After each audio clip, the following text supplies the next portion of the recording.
Welcome to HOA. Karen gets denied. The HOA wanted control, not safety. I am standing in my own driveway when Julie Hall steps out of her sedan holding a clipboard in a clear sleeve and a portable thermal printer that is already whirring to life. She does not say hello. She says, "You signed the covenants, now you live the covenants," and she points at my car like it is evidence in a trial I did not know I was part of. My name is irrelevant. I am a property appraiser. I know what liens do to value, and I know what predatory enforcement does to a neighborhood. I moved to Calgary 6 months ago because the housing market here is stable, and my elderly parent needed a place with good transit access and low stress. The Woodland Crossing Village Association promised mature trees, quiet streets, and reasonable rules. What I got was Julie Hall, self-appointed compliance officer, and a tow hook chain that showed up in my life more often than my own mail. She is telling me that my guest parked in a resident spot without a guest pass, and that the HOA issued a new parking map 2 weeks ago, and that everyone already got it, so there is no excuse. I check my watch because I have 3 appraisals scheduled this afternoon and my parent has a doctor appointment in 2 hours. I tell her I never received a parking map. She smiles and says that is not her problem. She says the portal is down, so if I tried to appeal online, tough luck. She says she does not need proof, she has paperwork and vibes. I let that sentence hang in the air because I know it will matter later. I do not correct her. I want her to commit to it in public. My parent is inside watching television and unaware that the compliance officer is about to make their life significantly harder. The stress of moving here was already rough. The last thing I need is a towing bill and a lien threat on top of everything else. Julie prints a violation notice on the spot.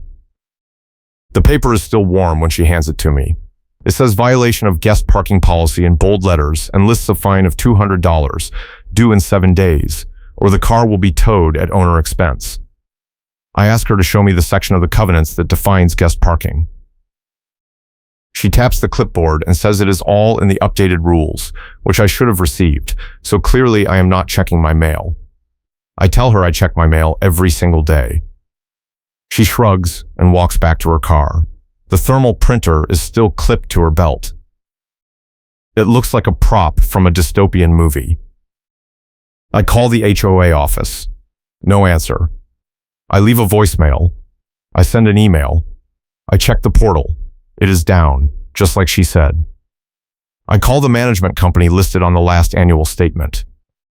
The receptionist tells me she cannot confirm whether a new parking map was distributed because that would be handled by the board. I ask for a board contact. She gives me Julie Hall's email. I hang up and stare at my watch. 15 minutes wasted. I drive to my first appraisal and spend the whole inspection thinking about the clipboard and the thermal printer and the phrase paperwork and vibes. That night, I dig through 6 months of mail. No parking map. I check the HOA website. Nothing. I check my email spam folder. Nothing. I message 3 neighbors in the group chat. 2 of them have no idea what I am talking about.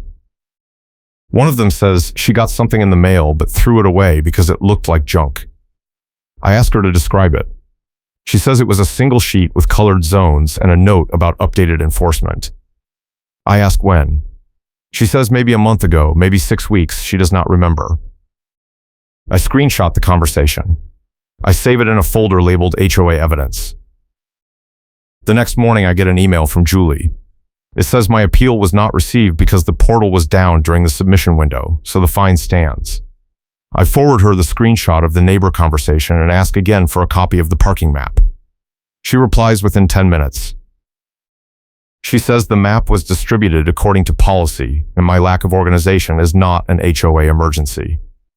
She says if I continue to question enforcement, she will consider it harassment and take appropriate action. I read that line 3 times. I forward the email to a local mediator named Sandra Lim, who helped a friend of mine deal with a condo board dispute last year. Sandra replies the same day. She says it sounds like the HOA is ignoring process and that I should document everything, including dates, times, and witnesses. She says if they threaten to restrict amenities or tow without proper notice, that could be grounds for a complaint with the city or even a civil claim. She asks if I have a copy of the management contract. I tell her I will find out.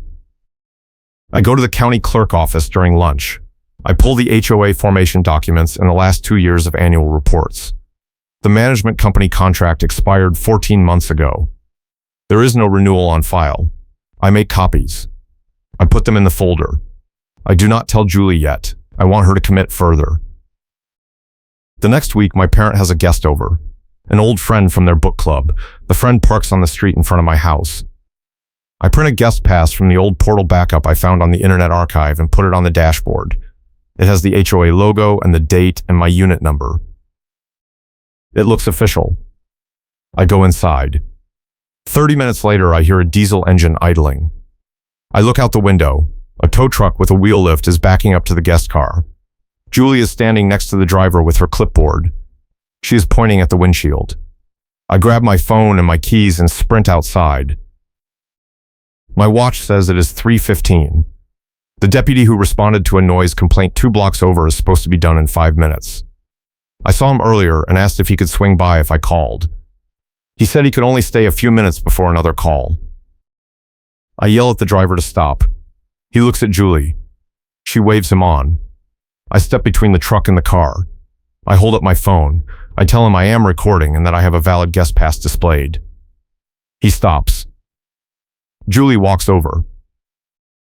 She says the pass is invalid because it is from an old template and the new passes require a QR code. I ask where the new passes are available.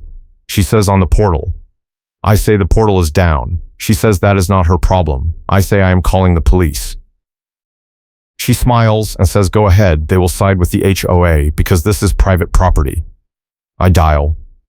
The deputy arrives 6 minutes later. Julie is still smiling. The deputy is a calm, middle-aged guy with a notebook and zero patience for HOA drama. He asks Julie to explain the violation. She hands him the clipboard. He reads the notice. He asks if the guest pass is displayed. I point at the windshield. He walks over and looks. He comes back. He asks Julie if the HOA provided written notice of the new pass requirement. She says yes, it was in the parking map. He asks when. She says 2 weeks ago. He asks if she has proof of delivery. She says it was mailed to all residents. He asks if she has a mailing receipt or a distribution log. She hesitates. She says the board handles that. He asks for a board contact. She gives him her own email. He writes it down. He looks at me and asks if I received the notice. I say no. He asks if I have proof. I pull out my phone and show him the neighbor screenshots in the email thread. He reads it. He looks at Julie. He says this does not look like proper notice. He says the tow is not authorized under city ordinance without proper notice and signage. Julie starts to argue. He cuts her off. He says if she proceeds, she will be cited for unlawful towing. The tow driver unhooks the wheel lift and drives away. Julie stares at me like I just burned her house down. She says this is not over. She walks to her car. The thermal printer is bouncing on her belt. She drives off. The deputy gives me his card and tells me to file a formal complaint with the city parking office if the HOA keeps this up. I thank him. My parents' friend is standing on the porch looking terrified. I tell them it is fine. They leave 10 minutes later. They do not come back. That night, I get an email from the board president. It says effective immediately, I am banned from using the community pool, the clubhouse, and the fitness center pending a hearing on my disruptive behavior and harassment of HOA staff. The hearing is scheduled in 2 weeks. I forward the email to Sandra. She calls me within an hour. She says this is retaliation and it is not legal under Alberta condo law or HOA governance standards. She says I should respond in writing, request a copy of the rules they claim I violated, and demand the hearing be recorded. She says if they refuse, that is evidence of bad faith. I draft the email. I send it. I attach the deputy's card scan and the screenshots and the expired management contract. I do not mention the contract expiration in the email. I want to save it. The next day I get a reply. It says my appeal is denied and the ban stands. It says the hearing will proceed as scheduled and recording is not permitted. I forward it to Sandra. She says we are going to the city. She helps me file a complaint with the Calgary Parking Enforcement Office. The complaint cites improper notice, predatory towing, and retaliation.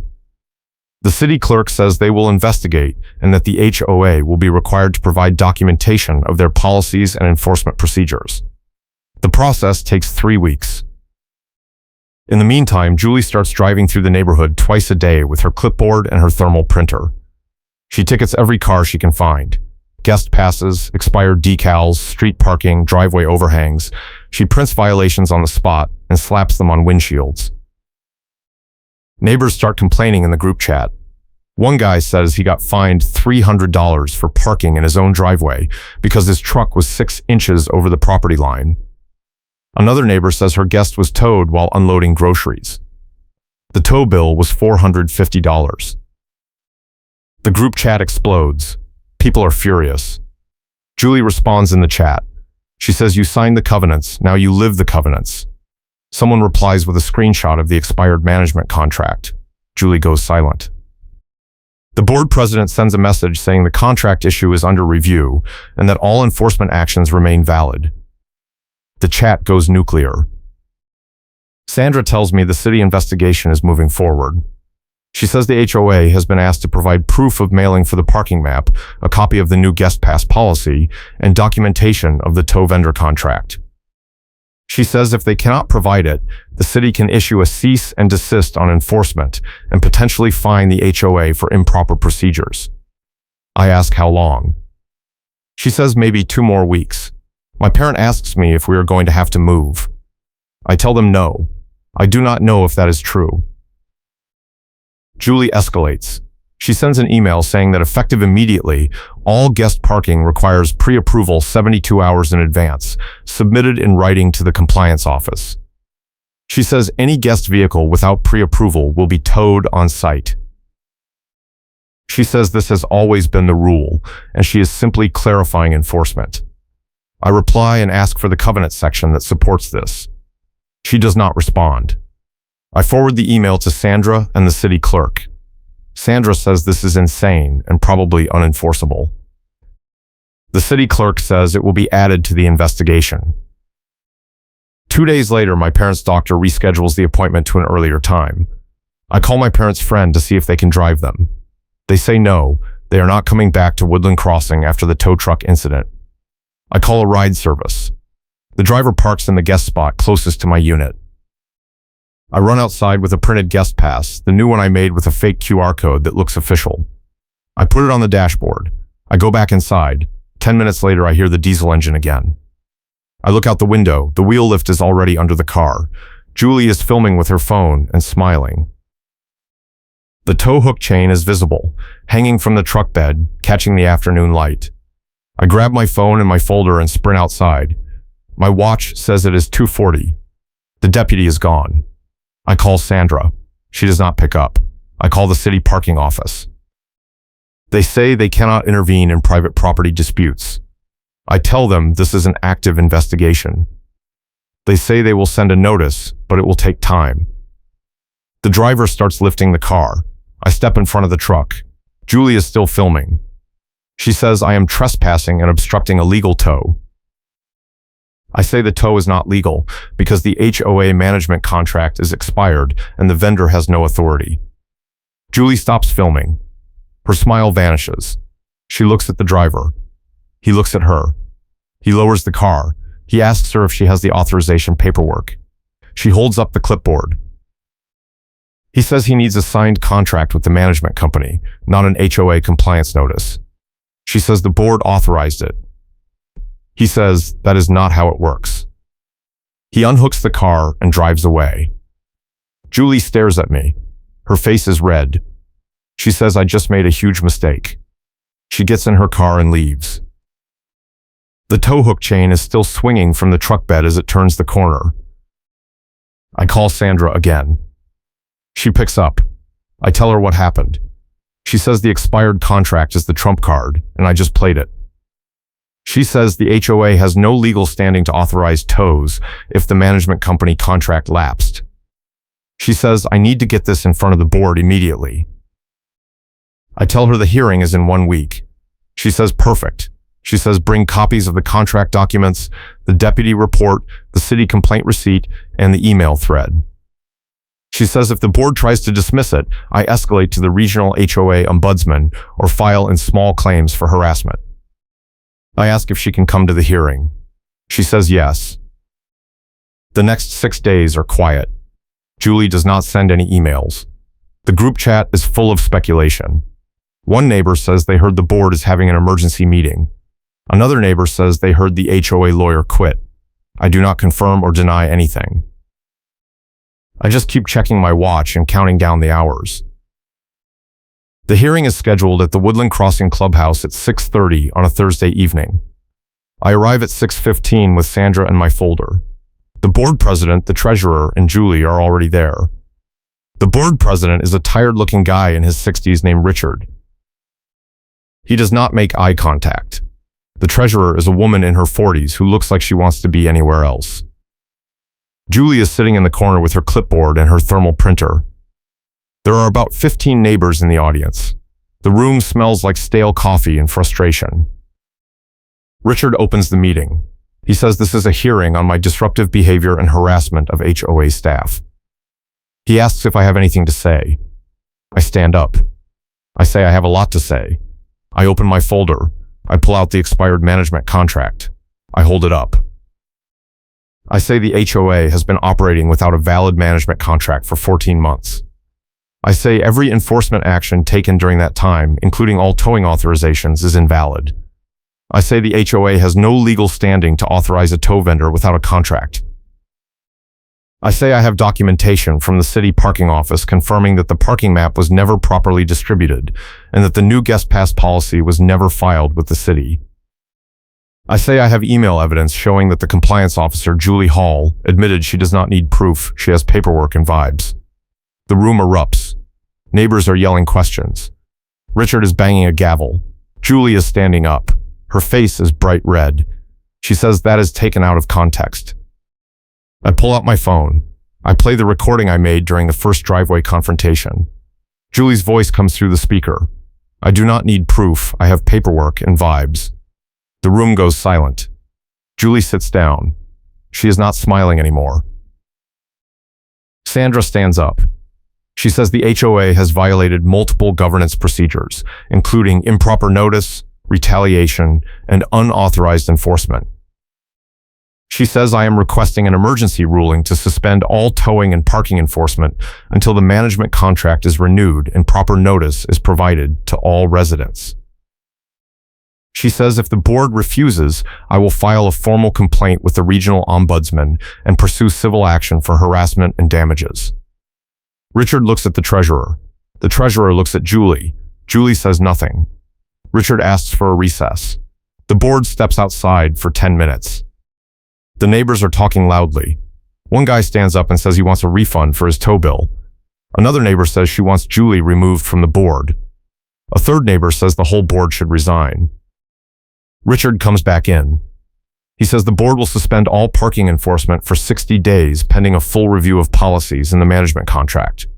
He says the HOA will issue refunds for all towing fees collected in the last 6 months. He says Julie Hall will step down as compliance officer effective immediately. Julie stands up. She is shaking. She says you signed the covenants, now you live the covenants. Someone in the audience yells back, yeah, and you did not follow them. The room erupts in applause. Julie grabs her thermal printer and walks out. The door slams behind her. Richard adjourns the meeting. Sandra shakes my hand. She says you just saved this neighborhood a lot of money and a lot of stress. I check my watch. It is 7:45. I drive home. My parent is waiting on the couch. They ask how it went. I tell them it went well. They smile. They do not ask for details. 3 weeks later, the city parking office issues a formal finding. The report says the HOA failed to provide proper notice for the parking map, failed to document the new guest pass policy, and operated a tow vendor relationship without a valid management contract. The report orders the HOA to publish standards and timelines to all homeowners, to cease all predatory towing practices, and to refund all affected residents. The report also orders Julie Hall to stop contacting residents directly regarding enforcement matters. The HOA board issues a formal apology in the next newsletter. Julie does not respond. She sells her house 2 months later and moves out of Woodland Crossing. The new compliance officer is a retired paralegal named Tom, who actually reads the covenants before he enforces them. The tow truck never comes back. The wheel lift never reappears. The tow hook chain becomes a neighborhood legend. I get my appraisals done. I stop checking my watch every 5 minutes. My parents' stress level drops. Their doctor says their blood pressure is better. The group chat becomes boring again. People post about garage sales and lost cats. Nobody talks about parking enforcement. The portal is still down, but nobody cares, because Tom just answers emails like a normal person. The neighborhood feels quiet. The streets feel safe. The covenants are still there, but they are not weaponized anymore. One afternoon, I am walking to my car and I see a tow truck idling at the corner. My heart rate spikes. Then I see the driver helping a neighbor with a dead battery. I laugh. I get in my car. I drive to an appraisal across town. The client asks how I like Woodland Crossing. I say it is getting better. They ask what I mean. I tell them the HOA had some issues, but they got resolved. They nod. They say HOAs are always a nightmare. I do not argue. Sandra texts me a few months later. She says another neighborhood in Calgary is dealing with a similar towing scam and they want to know how I handled it. I send her the folder. I tell her to share it. She says thank you. She says I should consider running for the board. I laugh and say no. I have had enough HOA drama for a lifetime. She says fair enough. I put the phone down. I check my watch. I have 3 appraisals today and my parent has a book club meeting. Normal life, no tow trucks, no thermal printers, no clipboards. Just a quiet neighborhood where people follow the rules because the rules make sense, not because someone with paperwork and vibes says so. The tow hook chain is gone, but I still see it sometimes in my mind. It is a reminder that the worst part of an HOA is not the rules. It is the people who use the rules as a weapon. Julie Hall thought she could control an entire neighborhood with a clipboard and a smile. She thought nobody would push back. She thought wrong. The chain is gone. The truck is gone. Julie is gone. Woodland Crossing is still here. And it is better without her. A year later, I am sitting on my porch with a coffee. My parent is inside reading. A car pulls up across the street. A new neighbor is moving in. They unload boxes. They park a guest car in the guest spot. No wheel lift appears. No thermal printer. No clipboard. Just a quiet afternoon. I wave at the new neighbor. They wave back. Normal. Peaceful. Exactly what Woodland Crossing promised a year ago, and exactly what it is now. The covenant binder is on my shelf collecting dust. I have not opened it in months. I do not plan to. The rules are still there, but they are not a threat anymore. They are just words on paper. Words that make sense when they are applied fairly, and words that disappear when someone tries to twist them into a weapon. The city report is framed on my office wall. Not because I am proud of the fight, but because it reminds me that systems only work when people hold them accountable. Julie Hall thought she was untouchable. She thought the covenants gave her power. She forgot that power without legitimacy is just noise. And noise does not survive scrutiny. The expired contract was the proof. The deputy was the witness. The city was the referee. And the neighbors were the jury. Julie lost because she thought the rules protected her. She did not realize the rules only work when everyone agrees to follow them. And when she broke them, the whole system turned on her. That is not karma. That is just consequences. And consequences are the only rule that matters. I finish my coffee. I check my watch. I have 1 appraisal this afternoon. Then I am done for the day. My parent and I are going to dinner. A new Italian place opened downtown. No HOA meetings. No enforcement hearings. No tow trucks. Just dinner and a quiet evening. Normal life. The way it should be. The way it is now. The tow hook chain is gone. The compliance officer is gone. The fear is gone. Woodland Crossing is just a neighborhood again. And that is enough. The board sends out a survey 6 months after the hearing. They ask residents to rate the new enforcement policies. 92% approval. The comments are full of relief. One neighbor writes, "Finally we can have guests without fear." Another writes, "Tom actually listens and explains things." A third writes, "I am so glad Julie is gone." The board does not publish that last one, but everyone knows. The group chat celebrates. Someone posts a GIF of a tow truck driving off a cliff. Everyone laughs. Nobody mentions Julie by name, but everyone knows. The covenant binder gets an update. The new parking section is 2 pages instead of 12. It lists clear rules, clear timelines, and clear appeals. No vibes, no discretion, just policy. Tom enforces it without drama. Guests park. Nobody gets towed. The wheel lift never comes back. The tow hook chain becomes a ghost story. New neighbors ask about it. Old neighbors tell the story. It gets wilder every time. By the end of the year, it is a legend. The HOA that tried to tow everyone and got shut down by one guy with a folder and expired contract. It is not quite true, but it is close enough. The truth is boring compared to the legend. But the truth is what matters. The truth is that Julie Hall ran a scam and got caught. The truth is that the board enabled it until someone pushed back. The truth is that the system worked when people forced it to work. And the truth is that Woodland Crossing is better now because someone said no. I see Tom at the mailboxes one afternoon. He asks if I am still getting appraisals in the neighborhood. I say yes. He says, "Good, property values are up." I ask why. He says, "People feel safe again. They are not worried about surprise fines or tow trucks. They actually want to live here." I nod. He says, "Thank you for what you did." I say, "I just asked questions." He says that is all it takes sometimes. He walks back to his house. I check my mail.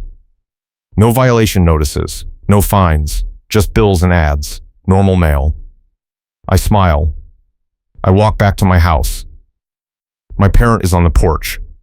They ask who that was. I say the new compliance officer. They ask if he is going to be a problem. I say no. They nod. They go back inside. I sit on the porch. I check my watch. I have time before my next appraisal. I just sit. The street is quiet. The trees are green. The pavement is dry. No tow trucks. No diesel engines. No tow hook chains. Just a quiet afternoon in a quiet neighborhood. Exactly what it should be. The final piece comes a year later. The regional ombudsman publishes a report on HOA enforcement practices in Calgary. Woodland Crossing is listed as a case study. The report does not name Julie, but it describes the expired contract, the improper towing, and the retaliation. It recommends that all HOAs in the region audit their management contracts annually and provide public enforcement logs. The report gets picked up by a local news blog. The headline is, "How one Calgary HOA ran a towing scam and got shut down." The story does not name me, but neighbors know. The group chat lights up. People send congratulations. Someone posts a photo of the old tow truck with a red X over it. Everyone laughs. I do not comment, I just read. The story ends with a quote from Sandra. She says residents have more power than they think. They just have to ask the right questions and document everything. The blog post gets shared 200 times. Other neighborhoods start asking questions. Other HOAs start auditing contracts. The ripple effect is real. Woodland Crossing becomes a cautionary tale and a success story at the same time. Julie Hall becomes a warning, and I become the guy who said no. I do not want the reputation, but I have it. Neighbors wave at me. New residents ask for advice. I tell them the same thing every time. Read the covenants. Document everything. Ask questions. Do not let anyone enforce rules that do not exist. And if they try, push back. It is that simple. It is that hard. But it works. If you are dealing with an HOA nightmare, hit that subscribe button because I have more stories coming and you do not want to miss them. I finish my coffee. I check my watch one last time. I have lived in Woodland Crossing for 2 years now. My parent is healthy. The neighborhood is quiet. The rules are fair. The enforcement is reasonable. Tom retired last month. The new compliance officer is a young guy named Marcus who used to work in city planning. He knows the law. He follows procedure. He does not carry a thermal printer. He does not smile when he hands out notices. He just does his job. That is all anyone wanted. That is all anyone needed. The covenant binder sits on my shelf untouched. The group chat is boring. The mailboxes are full of normal mail. The streets are full of parked cars. No wheel lifts. No tow hook chains. No clipboards. Just normal life. The way it was supposed to be from the start. The way it is now. And the way it will stay as long as people keep asking questions and refusing to accept enforcement by vibes. Julie Hall is gone. The scam is over. The neighborhood is whole, and I can finally stop checking my watch every 5 minutes waiting for the next diesel engine to idle outside my house. That sound is gone. That fear is gone. That chapter is closed. Woodland Crossing is just a place I live now. Not a battlefield. Not a case study. Just home. And that is enough. Thanks for watching, and I will catch you in the next one.